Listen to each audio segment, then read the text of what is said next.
দর্শক ইতিমধ্যেই শরীফ ওসমান হাদিকে সিঙ্গাপুরের উদ্দেশ্যে বিমানবন্দরে নেওয়া হচ্ছে। হজরত শাহজালাল আন্তর্জাতিক বিমানবন্দরে এয়ার অ্যাম্বুলেন্স প্রস্তুত রয়েছে এবং শরীফ ওসমান হাদিকে নিয়ে যাওয়া হচ্ছে সিঙ্গাপুরের উদ্দেশ্যে।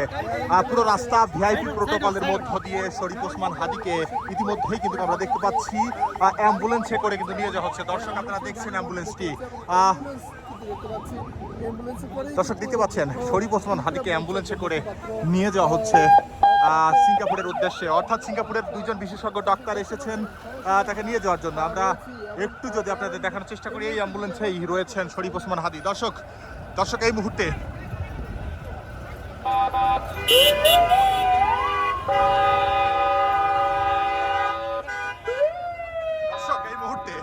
শরীফ ওসমান হাদির সিঙ্গাপুরের উদ্দেশ্যে নিয়ে যাওয়া হচ্ছে।